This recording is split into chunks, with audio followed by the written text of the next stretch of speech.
What's up, Taiwan? Good evening. I'm Erika Liu with 10 minutes of news from here in Taiwan and around the world. Taiwan recorded the biggest number of COVID infections this year on Wednesday, the first day back after a long weekend. There were 359 new cases, of which 281 were local infections. Jean Van Trieste takes a look at how local governments are handling the spike in cases. Lining up around the block, residents of Keelung's Ren'ai district wait to receive free rapid COVID tests. This district is the first to start a citywide program of mass testing amid a recent jump in case numbers. Some residents lined up half an hour before testing started just to get a good spot in the queue. But finish testing they did, at least until the kits ran out. By the end of Tuesday, all the test kits on hand, more than 4,000 in total, had been used. It's not just the recent spate of cases the city is worried about. It's also working to prevent a new spike after a long weekend when many people traveled. All public servants and teachers in the city will have to take rapid tests. Keelung isn't alone in testing government employees. Elsewhere in northern Taiwan, Taoyuan is testing all public servants, police officers, and firefighters after the long weekend. The city hopes other residents will consider getting tested too. 在假期期间我们希望民众有到人口密集处，或者是有到人口比较多的这个旅游景点那收假的之前都能够做这个快筛。 Other parts of Taiwan are taking a less strict approach, but are still being cautious. The southern city of Kaohsiung says it will conduct mass testing at schools if any students or staff get COVID. New Taipei is making public servants and teachers who haven't gotten 2 doses of a COVID vaccine show a negative test when going to work. The test results can't be older than 3 days. In Taipei, Mayor Ko Wen-je says anyone with COVID symptoms should get tested. But getting tested in the capital has become hard. Taipei's 7 public testing stations can only handle 1,260 people a day. But demand for testing has surged since a recent outbreak centered on a department store. Health authorities have texted 70,000 people who may have been exposed. As local governments come up with their own policies for managing COVID, the central government hopes to keep daily life going ahead as normal. In recent days, Premier Su Tseng-chang has referred more than once to a new Taiwanese model for dealing with COVID. Besides quarantining and strict social controls, Su says that while there is some risk to opening up, Taiwan has the vaccination rate and the medical resources it needs to keep the pandemic under control. It seems the days of partial shutdowns Taiwan saw last year won't be coming back. Alex Chen and John Van Trieste for TaiwanPlus. Taiwan has now relaxed its quarantine requirements. Health Minister Chen Shizhong says people isolating at home can now share a bathroom as long as it can be properly disinfected after each use. But they're still going to have to stay in separate bedrooms. Earlier rules said you could only quarantine at home if you had a separate bedroom and bathroom from everyone else in the home. The United States has approved a potential sale of an air defense package to Taiwan with a price tag of $95 million. The package would include equipment, maintenance, and training to support the Patriot air defense system.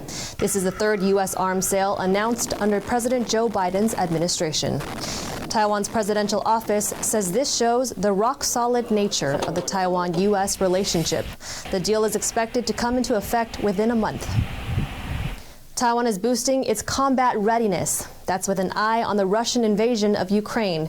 And with an aggressive neighbor of its own, Taiwan is placing more emphasis on defense. Our reporter Bing Wang looks at how the military is overhauling its training methods. No pain, no gain.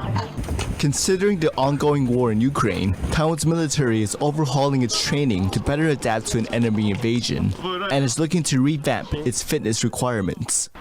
Military strategists say the existing physical tests, sit-ups, push-ups, and a 3,000-meter run are insufficient. They're considering implementing combat fitness exercises that focus on the entire body. 你就会发现这3项里面其实都没有包含到下肢的肌力，所以我觉得这次如果加入了硬举这个动作的话，它可以增强国军弟兄的一个下肢肌力的部分。我觉得对国军弟兄来说，虽然辛苦，可是当然对身体是会比较好，然后也比较有帮助。 The new training is patterned after that of the U.S. military, with adjustments to suit Taiwan's needs. 科学化的一个训练，这个绝对是好事。当然，我们不能够照美国的一些资料全部就照抄过来，去做出一个适合我们国军或适合我们东方人的一种体适能测验。我想这个绝对是正确。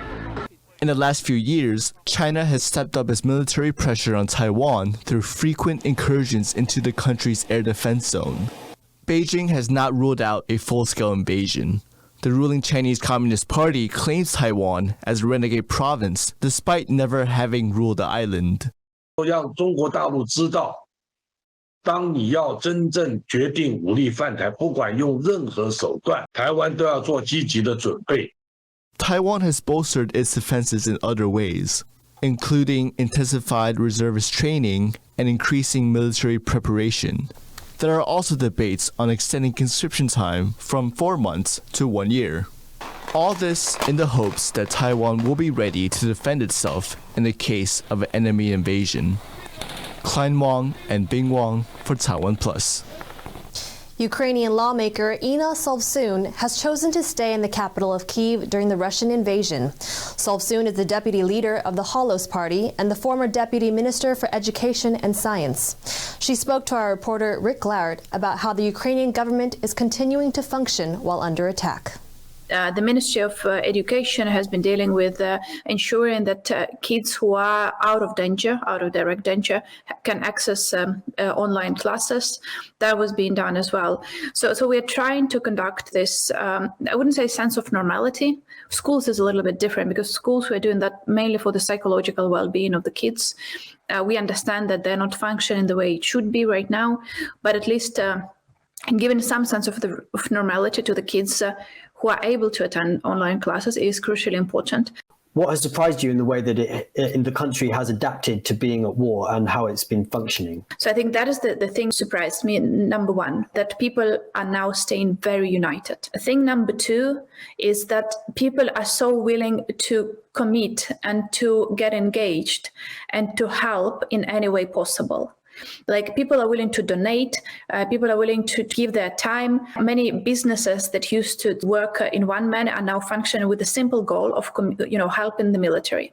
For instance, I know a little bit more about the fashion business here in Ukraine. People who used to, sew some fancy dresses and suits and all, they're all now functioning, but with one single goal, they are making things for the army. And that is how many other businesses are doing. Could you tell us a little bit about your vision for Ukraine after the war? I believe that this war has taught us one important thing, is that we should never postpone changes. We should never compromise on changes that we want to see.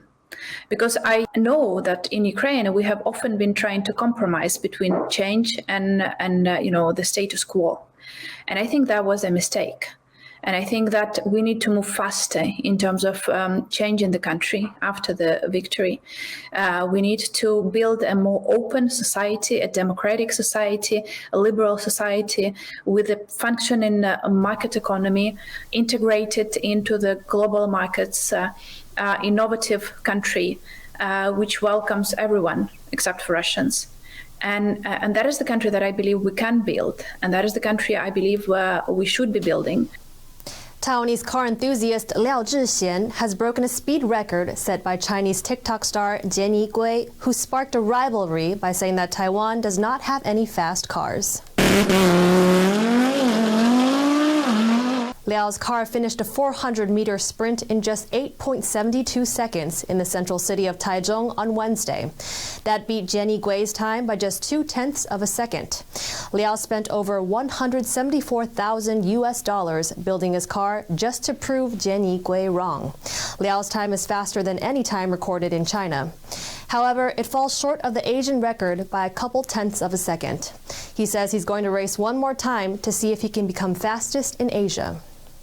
Thank you for watching What's Up Taiwan. I'm Erika Liu. Remember to download the TaiwanPlus app for more stories from Taiwan and around the world. Finally, we leave you with some images of Charles Darwin's notebooks. They were missing for over 20 years, but they've recently been returned by an anonymous sender. Take care and see you next time.